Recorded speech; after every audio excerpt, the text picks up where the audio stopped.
Salut, c'est Wolof, c'est l'appareil, vidéo astuce de rue et on va aujourd'hui parler Sharpie, mais aussi on va parler chemise à fleurs. Avant de commencer sur le Sharpie, donc la chemise ou la chemisette à fleurs ou pas, peu importe, on parle ici d'une chemise manche longue ou manche courte avec des boutons. Personnellement, j'aime bien la chemise à fleurs, surtout pendant la journée, tout simplement parce que je fais ici très prolo américain qui aime le bowling et Magnum, et ça me convient très très bien, à savoir que quand j'étais en Europe, le contact avec les gens se faisait la plupart du temps en anglais. Les gens assumaient directement à cause de mon look que j'étais Amerloc de base, Magnum, voilà.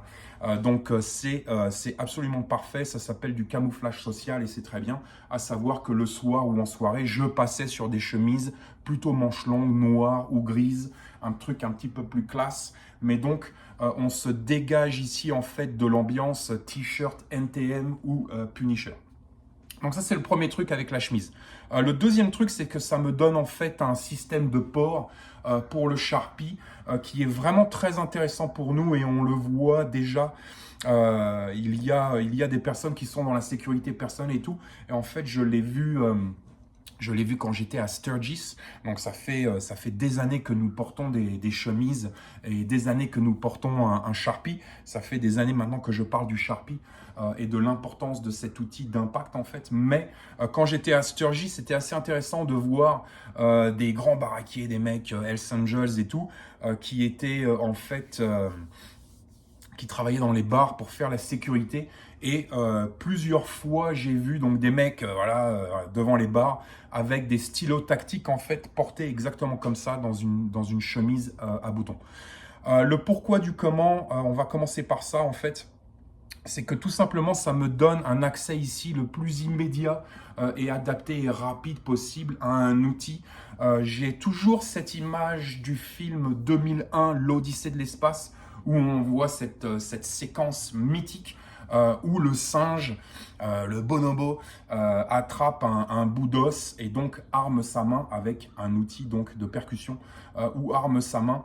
Et c'est tout le développement humain en fait. Et donc la main armée le plus rapidement possible est en fait le concept large ici qui vient un petit peu animer le pourquoi du comment de la chemise, le pourquoi du comment du stylo tactique et ainsi de suite. Donc la grande ligne en fait ici, c'est d'avoir la main armée le plus rapidement possible. Je ne sais pas qui a développé ce grand concept. Je ne sais pas si c'est Eric Affray ou la CDS, peu importe.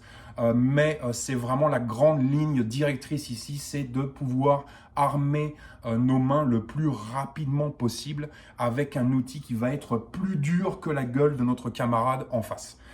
Donc, en fait, le port du Sharpie ici est très intéressant pour nous parce que je vais pouvoir être en garde passive, par exemple. Ouais, non, je suis désolé, en fait, ton t-shirt, j'ai le même à la maison, tu es un homme de goût, c'est génial. Et on va pouvoir avoir accès ici, en fait, à un outil d'impact très intéressant qui va pouvoir passer partout. Je l'ai porté à l'hôtel, à l'aéroport, dans l'avion, peu importe. Mais donc d'avoir un accès vraiment immédiat et très intéressant pour nous et ultra efficace en fait à un outil.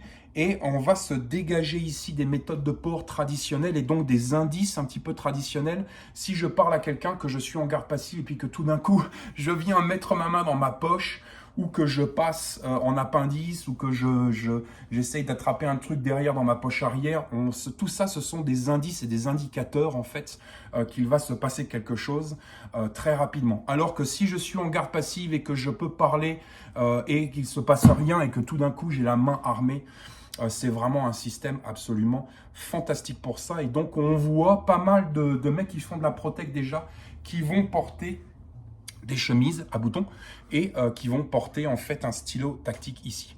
Le stylo tactique tel que nous le connaissons sur le marché aujourd'hui, il y en a des biens, il y en a des moins bien. Généralement, ils vont être assez chers en fait et ils ne vont pas faire le travail mieux que ce Sharpie. On est ici sur un truc de gitan à 50 centimes. J'ai mis un bout de tape autour juste pour le rendre un petit peu plus épais pour ma main.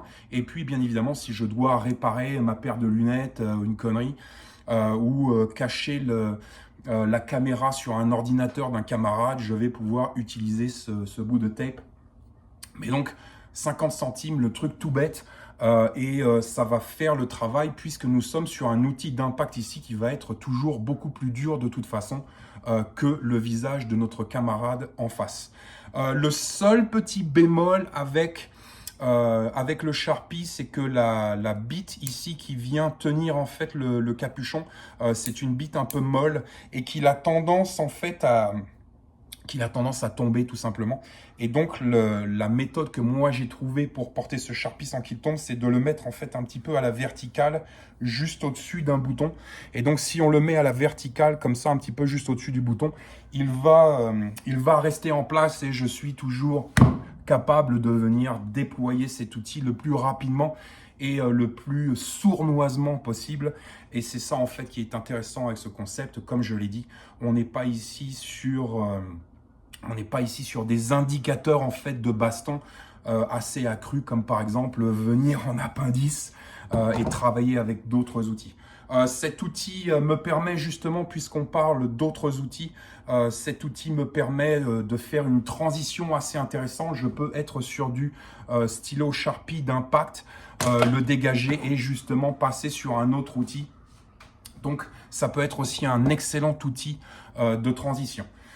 Au final, je pense que c'est vraiment quelque chose de très intéressant, surtout dans des environnements où on ne va pas peut-être pouvoir porter énormément d'outils. Comme je l'ai dit, j'étais en Europe pendant 3 semaines et en fait, ça a été mon outil de défense personnelle principal. J'ai une lampe torche, j'aurais pu travailler avec d'autres outils, le journal roulé, j'aurais pu travailler avec un parapluie, tous ces outils qui sont en fait très intéressants, donc la lampe torche aussi, mais le Sharpie en fait me permet de le porter sur ma poitrine en tanker et me permet d'avoir un outil vraiment accessible le plus rapidement possible, le plus efficacement possible, le plus sournoisement possible et le plus discrètement possible. Et c'est ça que j'apprécie en fait le plus avec le Sharpie. Je peux même, j'étais à un moment au hall, on est passé sur un truc un peu louche. J'ai même directement sorti le Sharpie. Je peux même me trimballer avec le Sharpie dans les mains. Voilà, c'est juste pour faire des autographes, monsieur l'agent. Il n'y a rien, il n'y a aucun problème ici. Mais donc, ça passe partout dans l'avion. Ça a été mon outil principal et ça reste mon outil principal de défense personnelle que je porte le plus souvent possible, le plus possible. Comme je l'ai dit, le soir, on allait dans des restaurants un peu chics. Je portais des chemises noires, le capuchon est noir. Il disparaît complètement dans la chemise et ça me donne un outil d'impact ici vraiment très intéressant. Donc voilà le pourquoi du comment du Sharpie de gitan à 50 centimes et du camouflage social qu'est la chemise à fleurs, mais plus largement la chemise et la chemisette à boutons. Stay safe.